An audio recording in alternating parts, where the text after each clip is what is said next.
Hello hi friends, എല്ലാവരും കാപ്പ് കുടിച്ചോ? ഞങ്ങളും കാപ്പ് കുടിക്കാൻ റെഡിയായി കേട്ടോ. വാ, ഇന്നൊരു പുതിയ ഐറ്റമായിട്ടാണ് വന്നേക്കുന്നത്. ഇത് മെയ്സ് പൊടി കൊണ്ടുണ്ടാക്കിയ വടയാണ് അമ്മച്ചി. മെയ്സ് പൊടിക്കകത്ത് ഞങ്ങൾ ആദ്യമായിട്ട് ഉണ്ടാക്കുന്നത് കേട്ടോ, പക്ഷെ നല്ലതാണ്, നല്ല രസമാണ് കേട്ടോ. ഇതിനകത്ത് ചേരുവ എന്നാന്ന് വെച്ചാൽ ഇഞ്ചി, പച്ചമുളക്, ഇച്ചിരി ഉപ്പ്, കറിവേപ്പില, സബോള.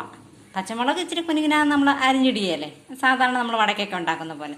അതുപോലെ ഞങ്ങൾ ആദ്യമായിട്ട് ഉണ്ടാക്കുവാണ്. ഈ പൊടി പിന്നെ നേരിയ ചൂടുവെള്ളത്തിൽ നനച്ച് നല്ലോണം കുഴച്ച് ഒരു 5 മിനിറ്റ് നേരം വെക്കണം. അല്ല, ഇതിന് നല്ല ടൈറ്റ്, നല്ല മുറുക്കമുള്ളൊരു പൊടിയാണ് ഈ മെയ്സ് പൊടി. അത് കാരണം ഒരു 5 മിനിറ്റ് നേരം നമ്മൾ ചൂടുവെള്ളത്തിൽ കുഴച്ച് വെക്കണം. അത് കഴിഞ്ഞ് സാധാരണ വട ഉണ്ടാക്കുന്ന പോലെ കൈക്കകത്ത് ഇങ്ങനെ കുഴച്ചെടുത്ത് കൈക്കകത്ത് ഇച്ചിരി പരത്തി എണ്ണയ്ക്കകത്തിട്ട് ഉണ്ടാക്കുക ചെയ്തത്. ഞങ്ങൾ ആദ്യമായിട്ടാണ് ഉണ്ടാക്കുന്നത് കേട്ടോ, പക്ഷേ നല്ലതാണ്. ഇത് കണ്ടോ, ഇങ്ങനെ കഴിച്ച് നോക്കാം നമുക്ക്. നല്ല ടേസ്റ്റിയാണ് കേട്ടോ. ഇത് കണ്ടോ, ഇതിനകത്തൊക്കെ കറിവേപ്പിലയും ഇത് പൊളിക്കും. നമ്മുടെ സാധാരണ വട ഇങ്ങനെ നമ്മളിങ്ങനെ പൊളിക്കുകയല്ലേ, അതിപ്പോൾ അതുപോലത്തെ സ്മെല്ല് തന്നെയാണ് വരുന്നത് ഒടിച്ചെടുക്കുമ്പോഴത്തേനും കേട്ടോ. അങ്ങനെ ഇഞ്ചി ഇടണം. ഇഞ്ചി ഇതിന് ചേരുവ ഏതൊക്കെയാണെന്ന് വെച്ചാൽ ഇഞ്ചി, പച്ചമുളക്, സബോള, കറിവേപ്പില, പാകത്തിനുള്ള ഉപ്പ്. അപ്പം ഇതിങ്ങനെ ഉണ്ടാക്കി നോക്കണം കേട്ടോ, മെയ്സ് പൊടി കൊണ്ട്.